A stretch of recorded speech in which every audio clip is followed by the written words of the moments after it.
Come on. These relationships that you think are so awesome, and you know why and I'll fill you in a little. I'll fill you in, especially the teenagers in the audience, and the young people in the audience who kind of just recently kind of shot an email and somebody emailed them back and a little Facebook thing happened, and a little wink and a little there in the playground, even though it's a separate school, but in recess you saw each other like and like a little bit of that happened. Let me just fill you in a little.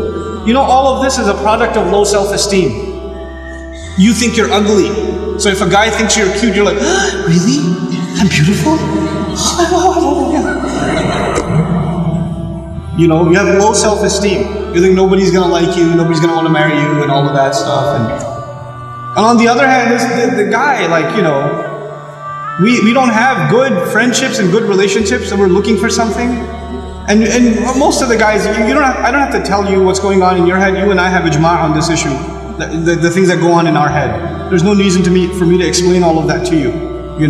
But just because you have raging hormones and you're like daydreaming about girls and things like that, it doesn't mean that you're in love.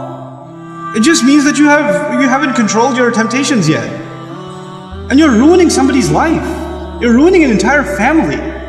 You realize what you're doing? And you call it love? You tell me if she was like 50 pounds fatter, you still be in love? Because she's the same person, same ruh inside her jasad, right?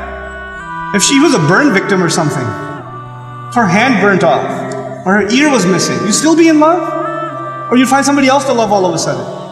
And if you can't answer that question honestly, then come on, you're not in love, you're just hormonal.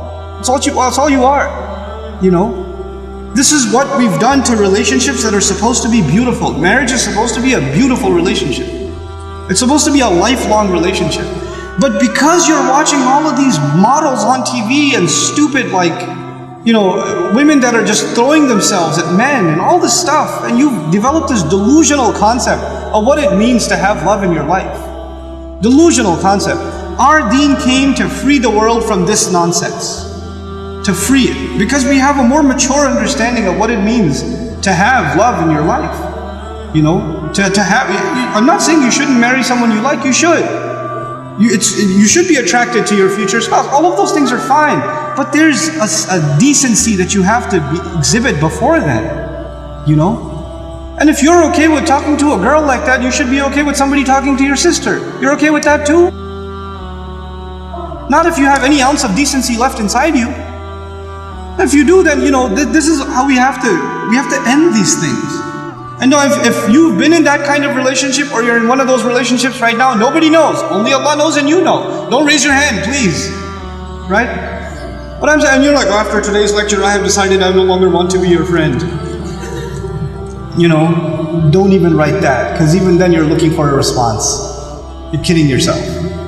And then you're checking, did she write back? Yes, we should no longer be friends. And then you'll write back, you're right, we really shouldn't be friends anymore. And then she'll write back, yeah, never again. And then you're still doing it. Just stop, just cut it off. Just cut it off. It's not good for you. And guys, I've done a whole series on shame, so I won't repeat the whole thing because it took hours and hours and hours, but I will tell you this. It's okay to be attracted to a girl. Allah put that in you. You're not evil for finding a girl beautiful. It's not haram for you to feel that way. You have to control it though. You have to control yourself. Our deen teaches us self-control. And if you cannot exhibit self-control in one aspect of your life, you'll lose self-control in other aspects of your life. Same thing for you. Same thing for you. Control yourself. Control your giggle. Control your overly friendly demeanor in certain situations. Don't be oblivious to, don't say we're just friends, or he's like a brother to me. If he ain't your brother, he ain't your brother. That's it. That's it. Either he's your brother, you share a mom, or he's not. And that's the end of it.